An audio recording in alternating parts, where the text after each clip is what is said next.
Hello everyone, welcome back to our YouTube channel. Last పార్ట్లో ద్రౌపది రాకుమారుడు అర్జునుడి చిత్రపటంలో కొన్ని మార్పులు చేసి తను చూసింది రాకుమారుడు అర్జునుడే అని నిర్ధారించుకుంటుంది. ఆ తర్వాత ఏం జరిగిందో ఇప్పుడు తెలుసుకుందాం.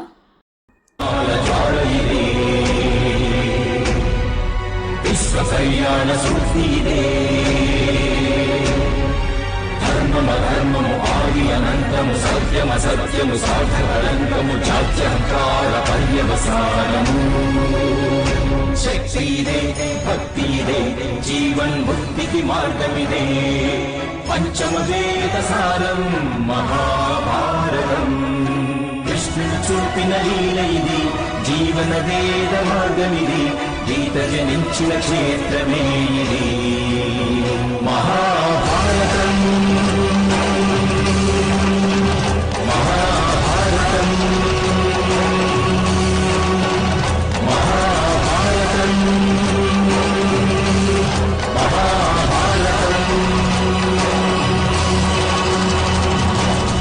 ద్రౌపది తాను శివమందిరం వద్ద చూసిన బ్రాహ్మణ యువకుడు రాకుమారుడు అర్జునుడేనని నిర్ధారించుకొని గోవిందుడు చెప్పింది నిజమే, మహాదేవుడు శివుడు ఎల్లప్పుడూ సత్యాన్ని స్పష్టంగానే తెలియజేస్తాడు అని అనుకుంటూ ఉంటుంది.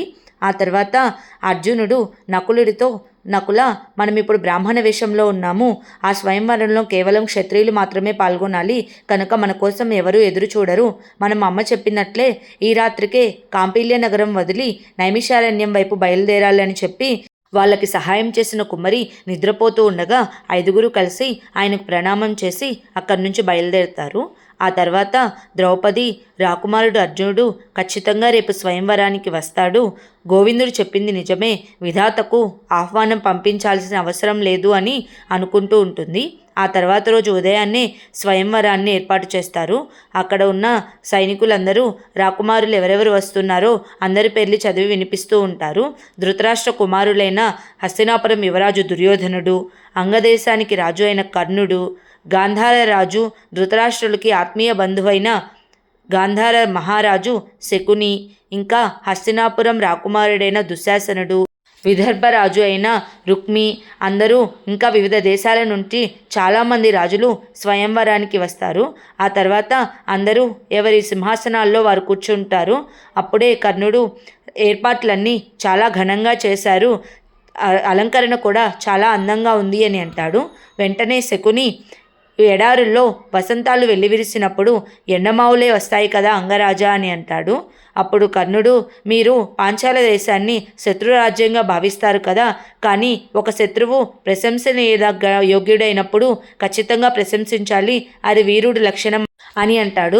అప్పుడు శకుని, మీరు శౌర్యాన్ని విజయంగా భావిస్తారు, మేము విజయాన్ని శౌర్యంగా భావిస్తాము, అయినా ఒక శత్రువుని ప్రశంసించేంత గొప్పతనం నాకు లేదు అని అంటాడు. ఆ తర్వాత దుశ్శాసనుడు, మరి మన గురుదేవులు ఈ పాంచాల రాజ్యంతో స్నేహాన్ని కోరుకున్నారు కదా, అంటే పాంచాల రాజు మనకు మిత్రుడే కదా అని అంటాడు. అప్పుడు శకుని, శత్రుత్వం పొందేంత వరకు అందరినీ మిత్రులుగా భావించేవాడు మూర్ఖుడు, అలాగే స్నేహం పొందేంత వరకు అందరినీ శత్రువులుగా భావించేవాడు మేధావుడు మేనల్లుడా, కానీ ఈ ద్రుపదుడు మాత్రం మనకు శత్రువే. ఒకవేళ పాంచాల రాజ్యం హస్తినాపురంతో స్నేహం కొనసాగించాలి అనుకుంటే ఖచ్చితంగా అతని కుమార్తెను మన దుర్యోధనుడికిచ్చి వివాహం చేసేవాడు కదా అని అంటాడు. ఆ తర్వాత ద్రౌపదిని అలంకరించడానికి శిఖండిని గురుమాతను తీసుకువస్తుంది. అప్పుడు ద్రౌపది, గురుమాత, కేశాలను ముడివేసే అంత ఆచారం మనకి ఎందుకు వచ్చింది అని అంటుంది. అప్పుడు గురుమాత, ఎందుకంటే పెళ్ళైన ఏ స్త్రీ జుట్టును విరబోసుకొని ఉండకూడదు, తన భర్త చనిపోయిన తర్వాతే జుట్టును విరబోసుకొని ఉంటుంది, కనుక నీ జుట్టుకి నేను ఈ నూనె రాసి ముడివేస్తాను, ఆ ముడిలో నీ భర్త చూడామణి ధరింపజేస్తాడు అని చెప్తుంది. అప్పుడు ద్రౌపది, మీరు కూడా ప్రార్థించండి గురుమాత, రేపు స్వయంవరంలో గెలుపొందే రాకుమారుడు నా హృదయానికి కూడా ఆనందం కలిగించాలి అని అంటుంది. ఆ తర్వాత పాండవులంతా కలిసి నైమిషారణ్యానికి వెళ్తున్న దారిలో ఒక ఇల్లును చూస్తారు. అప్పుడు అర్జునుడు లోపలికి వెళ్ళి, అంతా సురక్షితంగా ఉందే అమ్మా, ఇక్కడ మీరు విశ్రాంతి తీసుకోండి అని చెప్తాడు. అప్పుడు ధర్మరాజు, అవునమ్మా, మీరు విశ్రాంతి తీసుకొని చాలా రోజులైంది, మీరు ఇక్కడే విశ్రాంతి తీసుకోండి అని అంటాడు. అప్పుడు భీముడు, అవును, మనకి తర్వాత భోజనం కూడా దొరుకుతుందో లేదో అని అంటాడు. అయినా అన్నయ్య, ఈ నైమిషారణ్యం వెళ్ళే దారిలో ఏమైనా గ్రామాలు ఉన్నాయా అని అడుగుతాడు. అప్పుడు ధర్మరాజు, లేదు భీమా, నీవు నకులుడు అమ్మకు తోడుగా ఇక్కడే ఉండండి, మేము ముగ్గురం వెళ్ళి భిక్షను తీసుకొస్తామని చెప్తాడు. అప్పుడు కుంతీదేవి, లేదు, మీరు 5గురు కలిసి భిక్షను తీసుకురావడానికి వెళ్తే తొందరగా వస్తారు, అందుకు మీరు 5గురు వెళ్ళండి అని అంటుంది. అప్పుడు అర్జునుడు, మరి మీరు ఒక్కడే ఉంటారు కదా మాత అని అంటాడు. అప్పుడు కుంతీదేవి, నాకేమీ భయం లేదు అర్జున, నేను లోపల నుండి తలుపు వేసుకుంటాను, నేను ఒక అనుష్ఠానం చేయవలసి ఉంది అని అంటుంది. అప్పుడు అందరూ కలిసి కుంతీదేవికి ప్రణామాలు చేసి భిక్షకు బయలుదేరుతారు. దారి మధ్యలో నకులుడు, అసలు ఎవరైనా ఉన్నారంటారా, లేదంటే అందరూ స్వయంవరం దగ్గరకు వెళ్ళి ఉంటారా అని అంటాడు. అప్పుడు భీముడు, అందరూ స్వయంవరం దగ్గరికి ఎందుకు వెళ్తారు నకుల అని అంటాడు.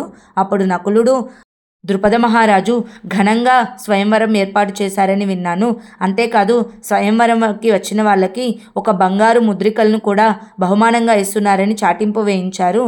అంతేకాకుండా రాకుమారిని చూడ్డానికి కూడా స్వయంవరానికి వెళ్తారు కదా అన్నయ్య, రాకుమారి చాలా అందంగా ఉంటుందంట, ఆమెను చూస్తే అందరి బాధలు తీరిపోతాయని అనుకుంటున్నారు అని అంటాడు. అప్పుడు అర్జునుడు, అయితే చాలామంది యువరాజులు వెళ్ళి ఉంటారు తమ బాధలు తీర్చుకోవడానికి అని అంటాడు. ఆ తర్వాత ద్రుపద మహారాజు సభకు వచ్చేస్తాడు. అప్పుడు అందరూ ద్రుపద మహారాజుకి జై అని నినాదాలు చేస్తూ ఉంటారు. వెంటనే ద్రుపద మహారాజు, ఇక్కడికి విచ్చేసిన రాజులకు రాకుమారులందరికీ శుభస్వాగతం. మీ అందరికీ తెలిసిందే, ఈ ఆర్యావర్తన క్షేమం కోసం దేవతలు ఒక వరప్రసాదాన్ని ఇచ్చారు. అగ్ని నుండి పవిత్రమైన అతి సుందరమైన కన్య జన్మించింది. ఎలాగైతే ధ్వజం ఈ రాజమందిరంలోనే అత్యంత ఎత్తైన శిఖరం మీద ఉంటుందో, అదేవిధంగా ఈ స్వయంవరంలో గెలిచి నా కూతుర్ని పత్నిగా చేసుకునే వ్యక్తి ఈ విశ్వంలోనే అత్యంత సమర్థుడై ఉండాలి. కనుక మీ అందరికీ నేను ఆహ్వానం పలుకుతున్నాను, మీ సామర్థ్యాన్ని నిరూపించుకోవాల్సిందిగా కోరుతున్నాను అని యువరాజు దృష్టద్యుమ్నుడు మీకు పోటీ గురించి వివరిస్తాడు అని చెప్పి దృష్టద్యుమ్నుడిని పిలుస్తాడు. అప్పుడు దృష్టద్యుమ్నుడు వచ్చి, ఇక్కడ ఒక మత్స్య యంత్రాన్ని ఏర్పాటు చేశాము, ఈ మత్స్య యంత్రాన్ని ఛేదించడం సామాన్య యోధుల వల్ల కాదు, ఈ మత్స్య యంత్రాన్ని ఛేదించాలంటే సమర్థవంతమైన యోధుడై ఉండాలి. ఈ ధనస్సును ఎక్కుపెట్టాలంటే వారి మనస్సులో వారి సామర్థ్యం పైన పరిపూర్ణమైన నమ్మకం ఉండాలి. ఒకవేళ వారి సామర్థ్యంపై వారికి సందేహం ఉంటే ఈ ధనస్సు వాళ్ళకి పర్వతం మించిన బరువు ఉంటుంది అని చెప్పి ధనస్సును ఎక్కుపెట్టి ఆకాశంలోకి ఒక బాణాన్ని వేయగా అక్కడ ఒక చేప తిరుగుతూ కనిపిస్తుంది. రాకుమారులారా, మీకు అక్కడ తిరుగుతున్న చేప కనిపిస్తుంది కదా, మీ లక్ష్యం ఏమిటంటే ఆ చేప కన్నుని ఛేదించడమే. ఈ కింద నీళ్లు ఉన్నాయి కదా, ఈ నీళ్లలో ఆ చేప యొక్క ప్రతిబింబం ఉంటుంది, దాన్ని చూసి మీరు ఆ కన్నుని ఛేదించాలి. ఎవరైతే ఈ పోటీలో గెలుస్తారో వారి మెడలో నా చెల్లెలైన ద్రౌపది వరమాలను వేస్తుంది అని చెప్పి పోటీని మొదలు పెట్టండి అని చెప్తాడు. అప్పుడు శకుని, దుర్యోధన నీవు చేయగలవా అని అడుగుతాడు. అప్పుడు దుర్యోధనుడు, నేను చేయలేను మామయ్య, నేను అంతటి ధనుర్విద్యను నేర్చుకోలేదు, అయినా ఒక స్త్రీ కోసం నేను అవమానించడం, ఆ స్త్రీకి అంత ప్రాముఖ్యత ఇవ్వలేను అని అంటాడు. అప్పుడు శకుని, ద్రౌపదికి కాదు ప్రాముఖ్యత, పాంచాల రాజ్యానికి. నీకు తెలుసు కదా, హస్తినాపురం, గాంధారం, అంగదేశం 3 ఒకటేనని.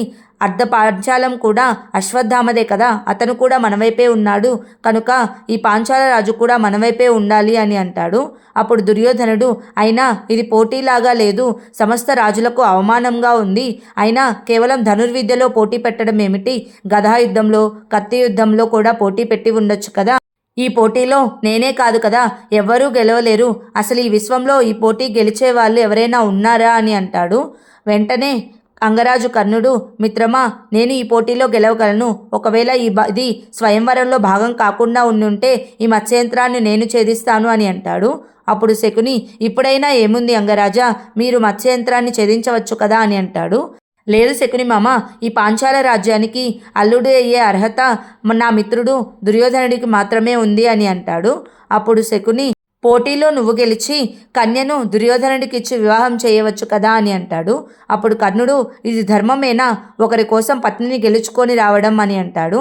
అప్పుడు శకుని, ధర్మమా, ఎందుకు, గంగాపుత్రుడు భీష్ముడు తన జీవితాంతం ధర్మాన్ని పాటిస్తూనే ఉన్నాడు, ఏం చేస్తాం, కానీ దుర్యోధనుడు కనుక నీకు అనుమతినిస్తే నీవు ఈ పోటీలో పాల్గొనవచ్చును కదా అని దుర్యోధనుడి వైపు చూస్తాడు. అప్పుడు దుర్యోధనుడు, మిత్రమా కర్ణ, నీవు ఈ పోటీలో పాల్గొని వెంటనే ఆ కన్యను గెలుచుకొని రా అని అంటాడు. అప్పుడు కర్ణుడు, నీ ఆదేశం మిత్రమా, నేను ఈ పోటీలో ఖచ్చితంగా పాల్గొంటాను అని అంటాడు. ఆ తర్వాత ఏం జరిగిందో నెక్స్ట్ పార్ట్లో తెలుసుకుందాం. Please like, share and subscribe to our YouTube channel. Thank you.